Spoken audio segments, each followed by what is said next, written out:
Hello, myself Rushali Ajay Jadhav. I am a healer, counselor, a therapist and a संस्कार केंद्र teacher. आज मी परत एकदा तुमच्याबरोबर काहीतरी छानसे शेअर करते आहे. याच्या आधी जे मला लोक कनेक्टेड आहेत त्यांना माहिती आहे की मी वेळोवेळी काहीतरी कॉन्टेंट क्रिएट करून तुम्हा सगळ्यांबरोबर ते शेअर करते. ते मला आवडतं, माझ्या आवडीचं क्षेत्र आहे. I myself am content creator. आणि हेही आवडतं की तुमच्याकडून त्याला खूप छान पाठिंबा मिळतो. तुम्ही त्याच्याविषयी कमेंट्स करता. तुम्हाला ते आवडले, कसं वाटले याविषयी वेळोवेळी तुम्ही त्याला फीडबॅक देत असता. So all gratitude. आणि म्हणूनच मलाही याच्यासाठी प्रोत्साहन मिळतं, इन्स्पिरेशन मिळतं की काही ना काहीतरी छान तुम्हा सगळ्यांबरोबर वेळोवेळी शेअर करता यावं.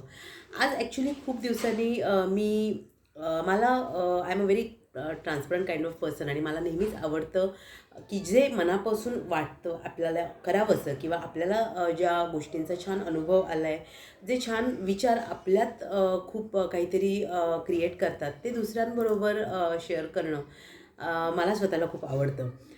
मध्येच असं मी एकदा ॲक्च्युली हे सगळं आत्ताचं इंस्टाग्राम, FB वगैरे हे सगळं आपण म्हणजे खूप वाढलं आहे सगळ्याचंच प्रस्थ आणि खूप कॉन्टेंट क्रिएटर्स झालेले आहेत या ऑनलाईनच्या जमान्यात. पर्टिक्युलर या गेल्या कोविडपासूनच्या 3-4 वर्षामध्ये खूप पेव आले या सगळ्या गोष्टींना आणि छानही वाटतं कारण खूप चांगलं प्लॅटफॉर्म्स आहेत हे ॲक्च्युली, जिथे स्किलफुल लोकांना आपल्यातली जी स्किल्स आहेत, आपल्यातलं जे चांगले एक क्रिएटिव्ह गोष्टी आहेत त्यांना त्याच्यासाठी त्या दाखवण्यासाठी, त्या परफॉर्म करण्यासाठी खूप छान हे प्लॅटफॉर्म्स आहेत असं मला वाटतं स्वतःला.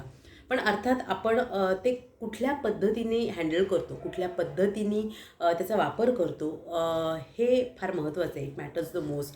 आणि मला म्हणूनच हा थॉट आला की आपणही सगळे आम्ही बघत असता की कॉन्टेंट क्रिएशन म्हणजे ह्याची क्रिएटरच्या नावाने हल्ली खूप काही काही चाललेलं असतं आणि लोक त्याला प्रतिसादही देत असतात तेवढाच वेळ काढून. आणि I am not into going into that की कोणी काय करावं किंवा काय करू नये हा ज्याचा त्याचा प्रश्न आहे अर्थात. पण मला असं वैयक्तिकरित्या वाटतं, जे मला शेअर करायचं आहे की ॲज अ कॉन्टेंट क्रिएटर तुम्ही ज्यावेळी एखादी गोष्ट इतक्या लोकांसमोर प्रेझेंट करत असता तर की लोक तुम्हाला कनेक्ट करतात आणि तुम्हाला कदाचित फॉलोही करतात, तर ही आपली एक वैयक्तिक जबाबदारी राहते की आपण त्यांच्यासमोर काय ठेवतो आहोत याचा नीट सारासार विचार केला जावा आणि त्या पद्धतीने आपलं काम असावं. अर्थात मी असं म्हणत नाही की कदाचित काही लोक म्हणतील की अरे हे फार एवढं प्रिन्सिपल आणि एवढं इथिकल ह्याच्यात काय आहे. तर मला जे वाटतं ते मी म्हटलं तसं मी इथे फक्त एक्सप्रेस करते आहे, शेअर करते आहे. अर्थात हा प्रत्येकाचा वैयक्तिक प्रश्न आहे and due to their respect मी हे सगळं शेअरिंग करते आहे जे मला वाटतं ते. तर मध्ये मला बरीच लोकं देवी देवतांचे काही शेअरिंग फोटोज असतील किंवा काही रोजचं त्यांचं जे आपण दर्शन वगैरे हे सगळं शेअर करताना मी पाहते किंवा आपण पाहतो आणि आपण त्याला लाईक्स वगैरे देतो. अर्थात हा श्रद्धेचा भाग आहे, म्हणजे हा टोटली एक वेगळा ॲस्पेक्ट आहे. मला त्याच्यात जी जाणवलेली गोष्ट आहे ना ती मला स्पेसिफिकली आज इथे शेअर करायची तुमच्याबरोबर की जे लोक हे करतात किंवा ते फॉलोही करतात तर चांगली गोष्ट आहे. आणि श्रद्धा ही एक अशी गोष्ट आहे की ती शक्यतो मी तरी अवॉइड करते त्याबाबत बोलणं किंवा कुठली टीका टिप्पणी करणं, कारण हा प्रत्येकाचा एक वैयक्तिक ह्याचा मानसिकतेचा, आपल्या वैचारिकतेचा भाग असतो आणि ज्याचा त्याने रिस्पेक्ट करणं अपेक्षित आहे खरं तर. तर ड्यू टू द रिस्पेक्ट म्हणून मी म्हटलं तसं की पण काही वेळेला मी हे बघते ना की या अलॉंग विथ दॅट हे कॅप्शन्स टाकली जातात की इतका वेळ आहे का, मग वेळ काढून लिहा अमुक अमुक, तर तुम्हाला एक गोड बातमी मिळेल किंवा तुमची सगळी संकटातून मुक्तता होईल किंवा असं होईल, पॉझिटिव्ह होईल. पण हे टाळू नका, हे अवॉइड करू नका, इग्नोर करू नका. तर खरं सांगायचं तर ना हे असं व्हावं, हे असं करावं हे माझ्या मानसिकतेला, माझ्या बुद्धीला किंवा माझ्या मनाला, श्रद्धेला पटत नाही.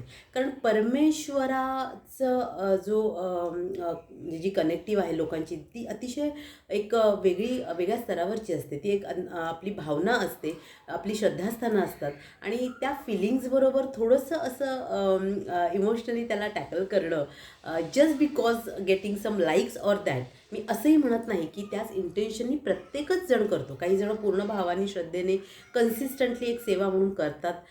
खूप चांगली गोष्ट आहे, मलाही ते आवडतं.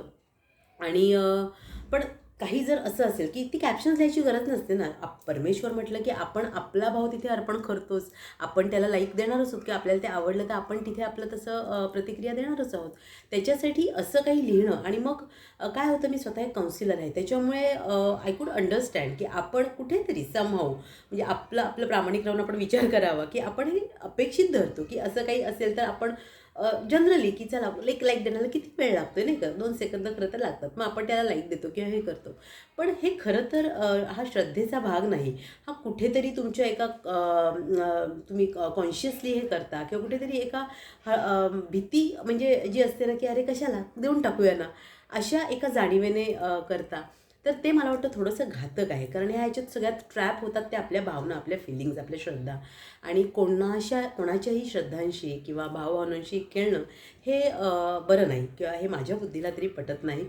आणि मी असं म्हणत नाही, जसं म्हटलं तसं प्रत्येकाचं तसंच इंटेन्शन असेल असं नाही, कोणालाही दुखवण्याच्या माझ्या भावना नाहीत. पण हे कुठलंही, ही झाली एक गोष्ट जी मला जाणवली आणि मला वाटलं की आपण याच्यावर काहीतरी बोलावं. अर्थात तर अशा पद्धतीने आपण कोणतंही कॉन्टेंट जेव्हा क्रिएट करत असतो तेव्हा आपण फक्त, माझी एकच बाब आहे की जी लक्षात घेतली पाहिजे की आपण काय सर्व करतो. तर ती रिस्पॉन्सिबिलिटी आपण जे क्रिएट करणार आहोत, जे आपल्या ह्याच्यावर अपलोड करणार आहोत, जे व्हिडिओज म्हणा, जे कॉन्टेंट म्हणा, ते खूप लोकं पाहणार आहेत, काही अंशी त्याला फॉलो करणार आहेत. त्यावेळी सामाजिक बांधिलकी आणि सामाजिक जबाबदारी या जाणीवेतून, या गोष्टीतून आपण हे क्रिएट करणं, ज्यावेळी आपण कॉन्टेंट क्रिएटर स्वतःला म्हणवतो आणि असं काही काम करत असतो, त्यावेळी ही आपली जबाबदारी राहते की अशा पद्धतीने आपण रिस्पॉन्सिबिली काम करणं अपेक्षित असतं. तर बघा, या सगळ्याचा विचार करा. पण अर्थात मी म्हटलं तसं की प्रत्येक गोष्टीचे फायदे आणि तोटे दोन्ही असतात. आपण